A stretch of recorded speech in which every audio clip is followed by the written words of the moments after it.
Hello again, lovely people, and welcome to Wild Crochet. My name is Mary, and we are going to be doing something a little different today. These are a few squares that I have made up previously. I honestly couldn't tell you when. It might have been 3 months ago, 4 months, who knows. I'm still doing some, oddly enough, and I usually do squares like this fairly late at night when I don't really want to concentrate, okay? So because they're really quite basic. But today I'm not showing you the squares. I may show you those in the future. Today I'm showing you how we can connect the squares. There are many different ways. At the moment, and I have my my times and different ways of doing things, but at the moment I'm using two different ways, okay? Now I'm going to show you both those ways, some with needles and some with hooks. Of course you'll need scissors and plenty of contrast yarn. And the only reason I'm using the contrast yarn is to show you, to actually show you the stitch, and that way you'll see. And some stitches you won't be able to see, which is a reason why I'm using the contrast yarn. Okay, catch 22 there, but you'll get it when you see it. Okay, let's get started. You will need, of course, some yarn. Okay, I don't know what brand that is. It's just so old I wouldn't have a clue. Had it in my stash for ages. Let me give you a little close-up look. Sorry. You will need the 4.5 hook, or 4, or whichever you use to create your pieces with. I use the 4.5 millimeter. You will need some scissors. You will need just a little one of these sewing needles. I've kept it to sew in this end because I wanted to show you one end. I've done all the others. I've left one to show you. And you'll also need, if I can pick it up, you'll need a darning needle for one of the seams. Okay, let's get started. Firstly, I'm going to show you how we'll use a normal sewing needle to weave in this end. So firstly I want to show you how I weave in the last end. Now the last end, and I'll show you on this one, I couldn't even tell you where it is now. It's there, okay? And it's usually very noticeable, okay? But I found a way recently, excuse my voice today people, I found a way recently where you can do it so it's not noticeable. And unless you're an expert and you look real close, you can't see that end, okay? But I know where it is. It's right there, okay? So, let me show you. When you finish off your last stitch and you're slip stitching into this first stitch that you did, you have the tail sitting like on an angle like that. And I used to go that way, sew it into the corner, so that I can crochet over it and no one would see it. And it would be, you know, stronger. But I found a way to turn it around. See the way it's facing? Let's see if I can get another close-up for you. See the way that little end is facing this way? I just put it back in that last stitch we made. Just split the V. There's your V. So I pretty much split that V and push it towards the back. Now the front of your crochet, and you'll know your crochet kind of, I'll show you this one, turns up like that. That's the front.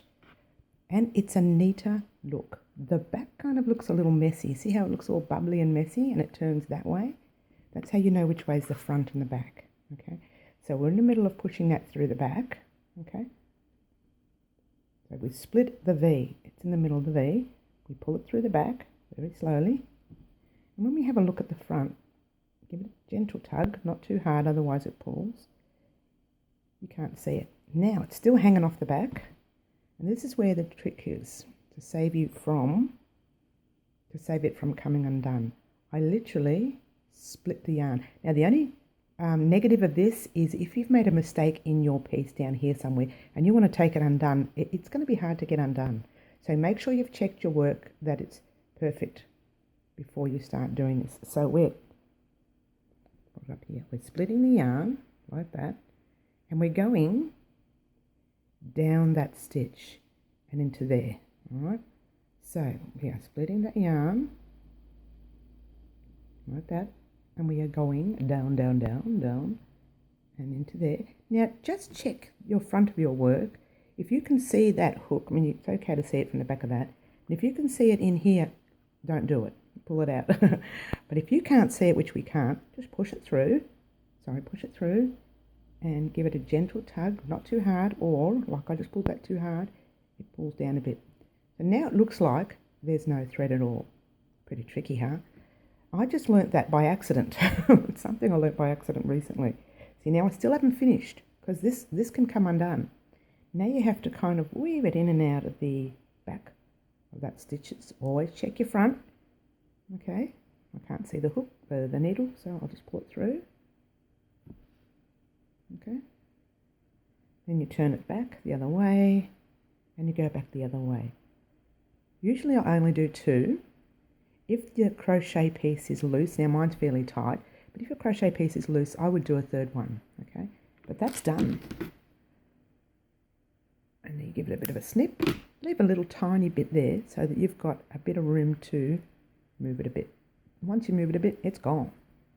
And that tail is not going to come undone. Now, I didn't need to show you that today because I really want to show you how to crochet or sew these pieces together. But I thought that would be a great thing to show you so you can see now what we're going to do, how easy it is to cover those ends without it looking bulky and yucky. Oh, I've pulled out a middle yarn. I don't usually get it right. Okay, so with this piece, the reason I'm showing you in white how to do the seam, with the first piece, a bit of a cut, so you can see how it's invisible once it's done. Okay, so I would thread your needle, I'm sorry, not your needle, oh, and I've split the yarn, your one of these things. If you've got a needle, it works too, a normal sewing needle, but this is a darning needle, so I would thread it when you're ready. I keep splitting this yarn. You know why? Because it's really old yarn. And when your yarn gets a little old, you need to tie it up a bit more, rub it a bit more. So maybe a little bit of water. Have a little container, a little container, like a little cup like that with water, and just wet it and then spin the yarn, and it literally spins the yarn like the spinners do when they're spinning. Okay. Now, right. So I've shown you the right side and the wrong side. Okay, your right side is this side at the moment, because see how it curves that way? That's your right side. If you want to see the difference between the right side and wrong side, turn one over. Okay, so that's your right side and that's your wrong side. I used to call it the clean side and the messy side, or the dirty side, okay, when I was younger, really younger. So, excuse me.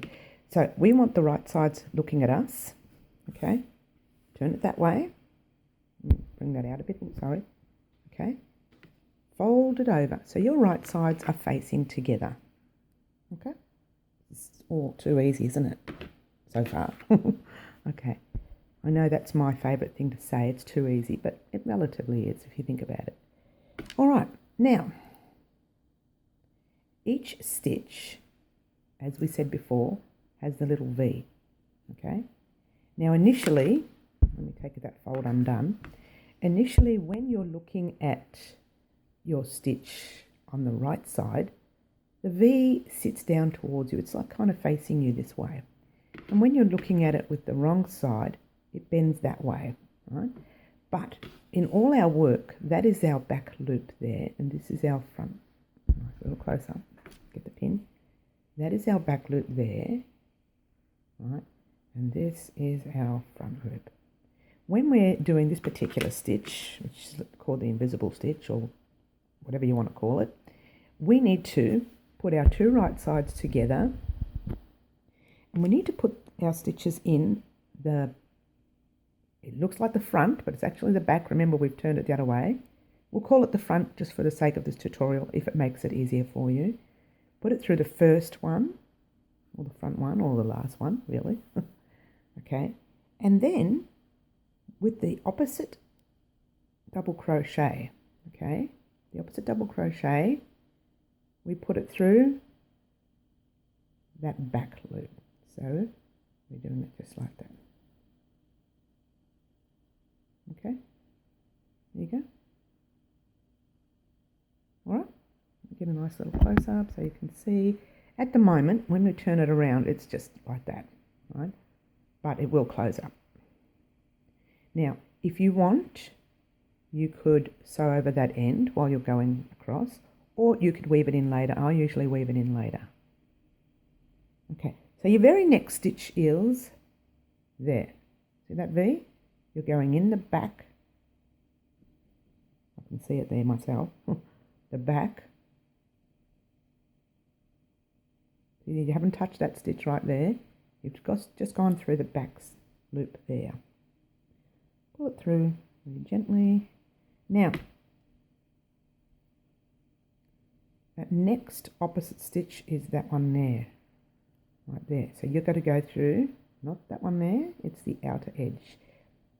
Okay, so your outer edges, your back loops, are the ones we're doing.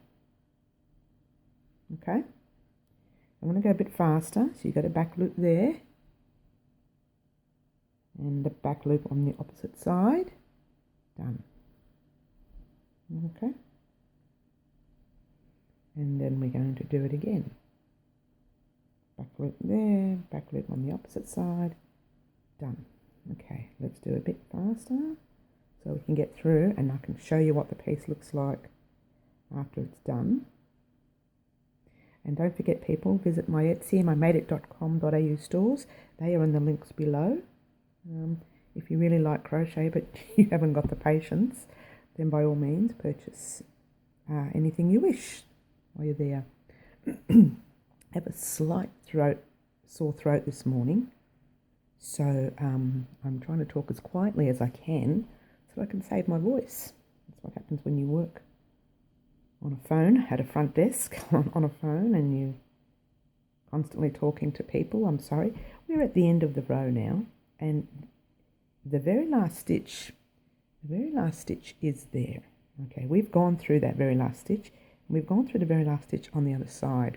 Okay, ordinarily we would keep going around if we're making a little box, but I've got only one stitch in there and one stitch one chain space and one chain space. Okay, one stitch. So I'm going to go through the back loop. I'm sorry, I've got two, I tell a lie, of those little stitches right there. I just realised there were two, sorry.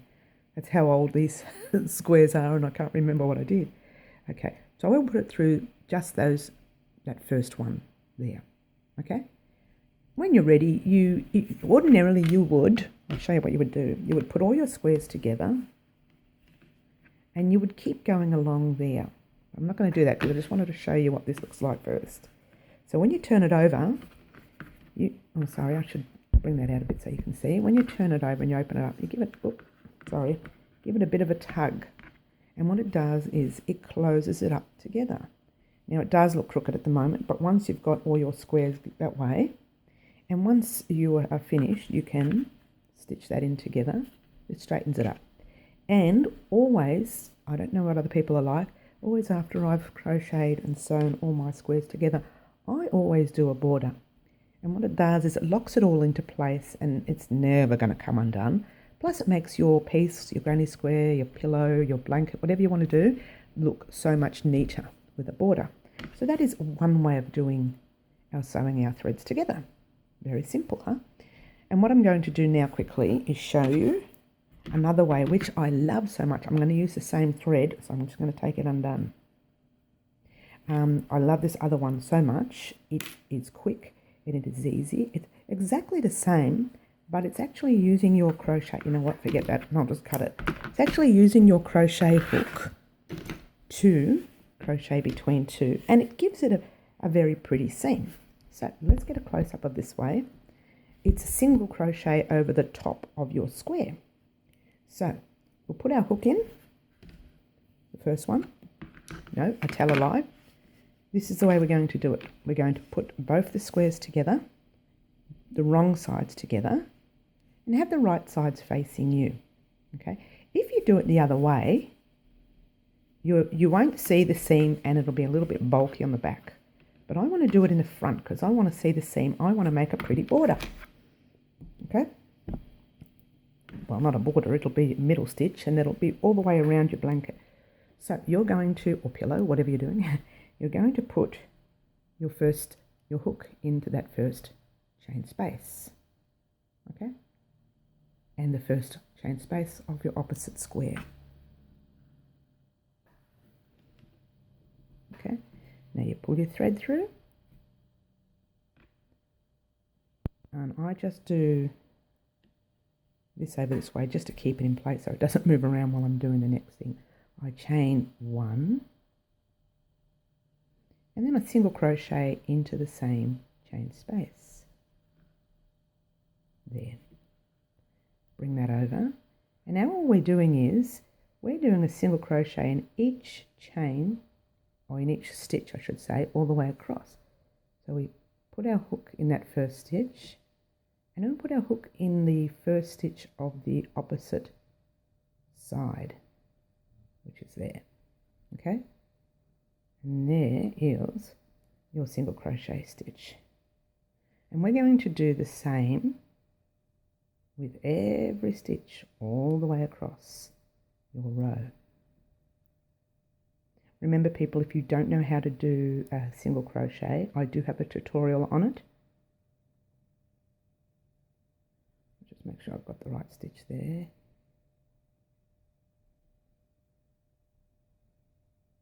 No, it's the next one. Okay, so you put it in that first stitch there, and we've already gone into that one, so it's into there. If you're not sure how to do a single crochet, I have a tutorial on that as well. So go through and check that out. I have a tutorial on how to weave in ends from the earlier piece that you saw, but it is a different tutorial. I'm going to go faster because I want you to actually see the stitch at the end. Oh, no, I'm not. I'm splitting the yarn underneath. Dear me.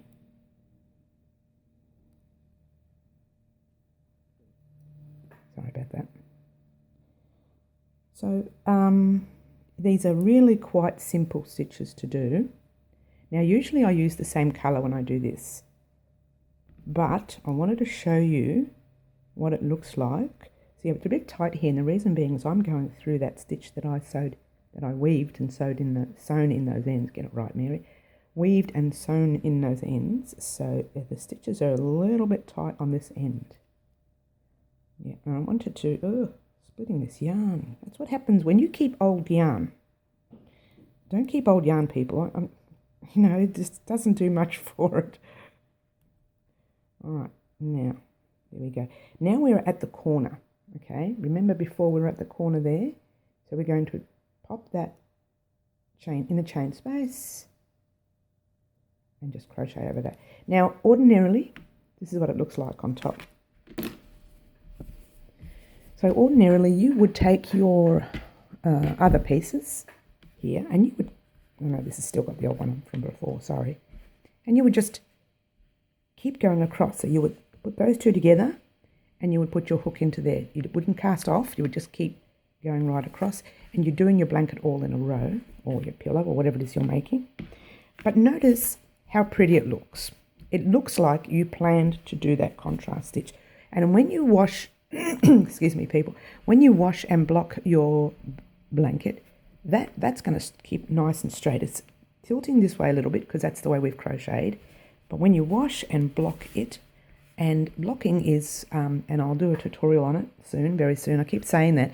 The reason I haven't done one yet is because you need 2 people to do this. Only because I need someone to video while I'm pinning and washing down. Washing and pinning down. I'm all over the place today, sorry people.